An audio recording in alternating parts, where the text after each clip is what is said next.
Hello, मैं Indrajit Narayan Singh YouTube से। मैं संविधान के विभिन्न प्रक्रियाओं के बारे में बतला रहा हूँ, आर्टिकल्स के बारे में बतला रहा हूँ, अनुच्छेदों के बारे में बतला रहा हूँ। हर भारत के व्यक्ति का यह मूल कर्तव्य होता है कि अपने भारत के संविधान के बारे में जाने। आज का मेरा विषय है चुनाव सुधार।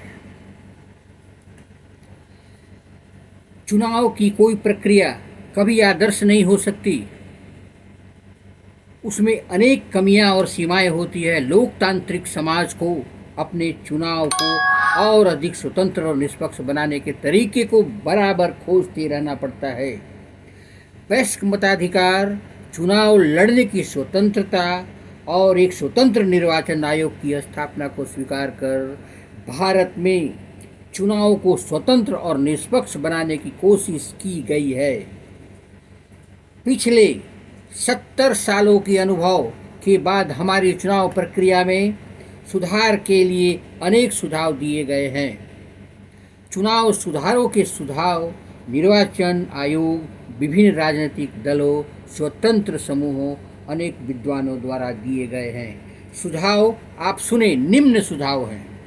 पहला, हमारी चुनाव व्यवस्था को सर्वाधिक मत से जीत वाली प्रणाली के स्थान पर किसी प्रकार की समानुपातिक प्रतिनिधित्व प्रणाली लागू करना चाहिए।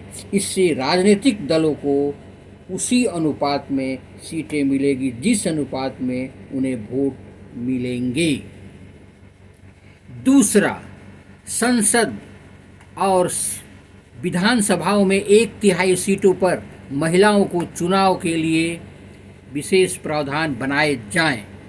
तीसरा, चुनावी राजनीति में धन के प्रभाव को नियंत्रित करने के लिए और अधिक कठोर प्रावधान होने चाहिए।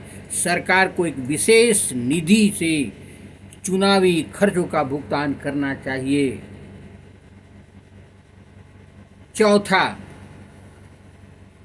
जिस उम्मीदवार के विरुद्ध फौजदारी का मुकदमा हो उसे चुनाव लड़ने से रोका जाना चाहिए, भले ही उसने उसके विरुद्ध में न्यायालय में अपील कर रखी हो।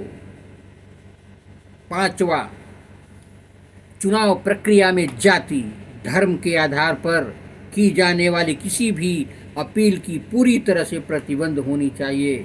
सातवां, राजनीतिक दलों की कार्यप्रणाली को नियंत्रित करने के लिए तथा उसकी कार्यविधि को और अधिक पारदर्शी और लोकतांत्रिक बनाने के लिए एक कानून होना चाहिए। ये कुछ सीमित सुझाव हैं।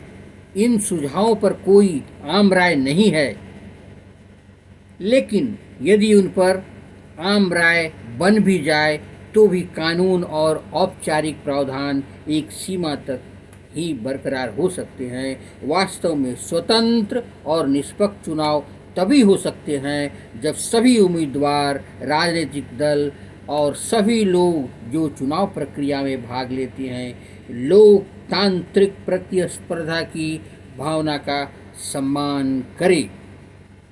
धन्यवाद। आप मेरे चैनल को लाइक करें, सब्सक्राइब करें ताकि अगला संवैधानिक परिवर्तन या भारत के संविधान के विभिन्न आयामों के बारे में बता सकूं। और आपका ये कर्तव्य होता है कि निश्चित रूप से भारत के संविधान के बारे में जानें। धन्यवाद।